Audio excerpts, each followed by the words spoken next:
Other things too to make sure is when you are putting sending it in, ensure that it's in Microsoft Word or a PDF file so that we can open it. Our system doesn't accept or doesn't open up very well WordPerfect documents. When you do apply, and so that you know that we have received your application, you will get an email notification back saying your application's been received, and that we will contact you if you've been selected for an interview. We do only contact those who have been selected for an interview.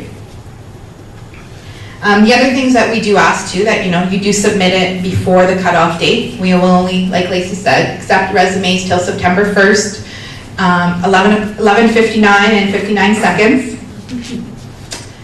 So that all said and done, that's how you get to the interview.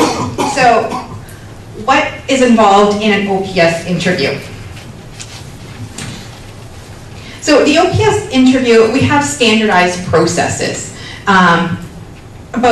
Probably now, it's about 4 years that the Northern Recruitment Center has been put into place. And the reason that the OPS decided to put recruitment centers in place throughout the province is so that there's a consistent process in hiring individuals into the government. And that each ministry and all the managers within the OPS use the same guidelines, policies, standards, and we have consistent practices.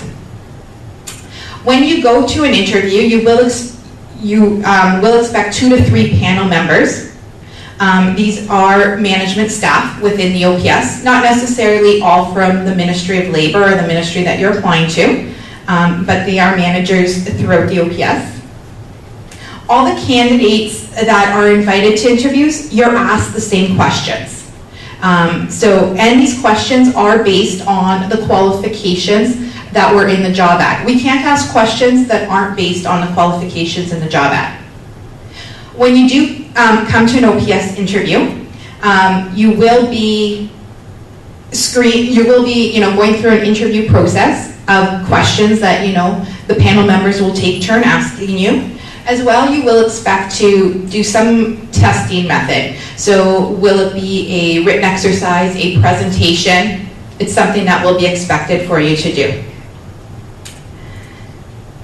Another great thing is when you do come to the interview, the questions that are going to be asked to you, a copy of the questions are placed in front of you so that you can refer back to them, and take a minute to put your thoughts together and see how you will answer these questions.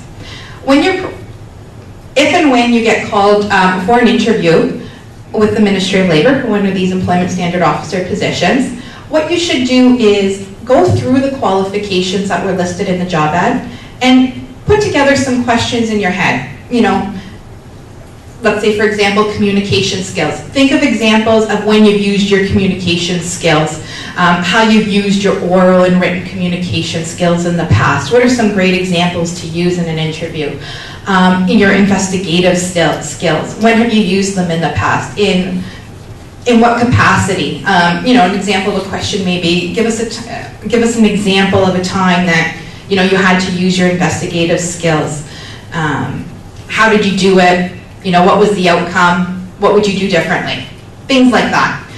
Some samples too of interview questions and what to expect, how to prepare for an interview. Some of these documents are on our website as well, on the Go Government website. So do definitely take a look at some of those documents there, and there are some sample questions for you.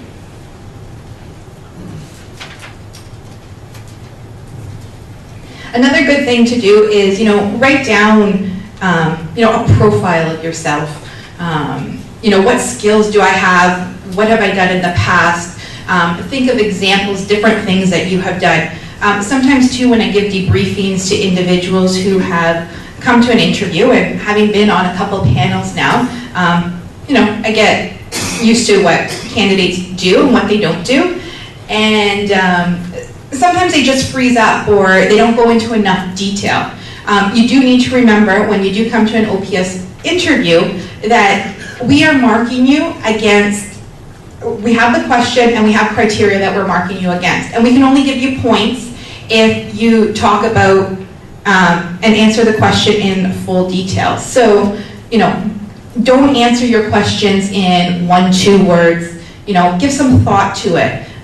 The other thing too is, because the questions are provided to you and you can look them over, if you need to take a minute to think of an answer, to put some thoughts down, paper's provided, take a minute, write down, 1 or 2 points that are going to help you remember, okay, this is what I want to talk about, and this is how I'm going to go about it. I don't say, write down your whole answer or anything, because you probably will only have an hour in the interview.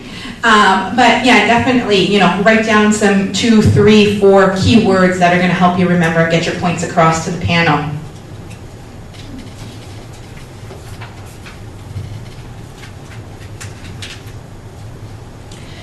The other thing too, when you do get called for an interview, we do ask, when you get invited to the interview, we'll set up the time and everything. We do also send out a confirmation email saying, this is a date, this is a time that you're scheduled, and we send an attachment of a reference consent form. This reference consent form is to be brought to the interviews, and it will need to include 3 references that the hiring manager and the panel members can call to get some references. The first reference, we do always ask that it be, your most current employer. So just to keep that in mind.